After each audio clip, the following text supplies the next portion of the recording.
हमेशा से सुर्खियों में रहने वाली महाराष्ट्र की राजनीति एक बार फिर बवाल मचाई हुई है। कभी सत्ता पक्ष तो कभी विपक्ष के बड़े नेताओं की मुलाकात का दौर जारी है, जिसको लेकर पिछले कुछ दिनों से राष्ट्रवादी कांग्रेस पार्टी के दोनों गुटों सुनेत्रा पवार गुट और शरद पवार गुट के बीच फूट की खबरें सामने आ रही है। जिसको लेकर ऐसी भी चर्चाएं जोर पकड़ रही हैं कि दोनों गुट एनडीए में शामिल हो सकते हैं।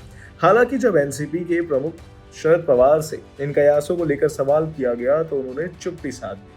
एनसीपी के एनडीए में शामिल होने और एनसीपी के दोनों गुटों के बीच दरार पड़ने की खबरों के बारे में जब शरद पवार से पूछा गया तो उन्होंने कोई जवाब नहीं और बात को टाल दिया।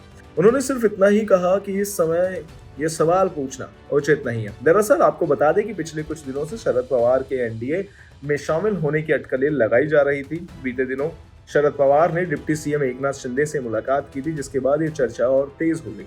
इस बीच बीजेपी की तरफ से स्पष्ट संदेश गया कि एनसीपी के दोनों गुटों का विलय होने के बाद ही एनडीए में शामिल होने की संभावना है। बीजेपी शरद पवार गुट को अलग से एनडीए में लेने के बजाय दोनों गुटों के विलय पर जोर दे रही है। वहीं हाल ही में दिल्ली में जंतर मंतर पहुंची सुप्रिया सुले ने मीडिया से बात करते हुए दोनों गुटों के विलय पर साफ कहा था कि चर्चाओं पर अब पूर्ण विराम लग चुका है। अजीत पवार को याद करते हुए उन्होंने कहा, मेरा भाई अब हमारे बीच नहीं है, इसलिए मेरे भाई को लेकर या उनके नाम पर चल रही तमाम चर्चाओं पर अब पूर्ण विराम लग चुका है। उन्होंने कहा कि मेरे भाई की आखिरी इच्छा थी कि एनसीपी के दोनों गुट एक हो जाएं और मिलकर राज्य तथा देश की सेवा करें। उनकी इस अंतिम इच्छा को पूरा करने की हमारी पूरी तैयारी थी। उन्होंने कहा कि दादा के रहते भी हमारी यही भावना थी कि दोनों एनसीपी एक हो जाए और आज उनके जाने के बाद भी यही भावना है। उन्होंने कहा कि लेकिन दूसरी ओर से अब ऐसी कोई सकारात्मक भावना दिखाई नहीं दे रही, इसलिए उन्होंने और उनके संगठन ने इस विषय को पूरी तरह समाप्त मान लिया। उन्होंने कहा कि जिस दिन दादा का निधन हुआ उसी दिन हमारे कुछ वरिष्ठ नेताओं ने इस विषय का उल्लेख किया, लेकिन सामने वाले पक्ष ने यह कह दिया कि कोई ऐसी बात या ऐसी घटना हुई ही नहीं। इससे हमें बेहद दुख हुआ।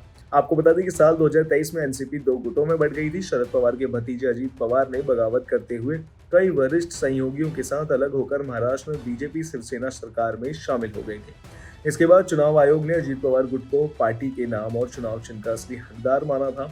वहीं शरद पवार के नेतृत्व वाले गुट राष्ट्रवादी कांग्रेस पार्टी यानी कि शरद चंद्र पवार के नाम से काम करता है। आपकी जानकारी के लिए बता दूं कि पिछले दिनों अजीत पवार की विमान दुर्घटना में मौत हो गई थी। उनके निधन के बाद पार्टी की कमान उनकी पत्नी सुनेत्रा पवार के हाथ में है।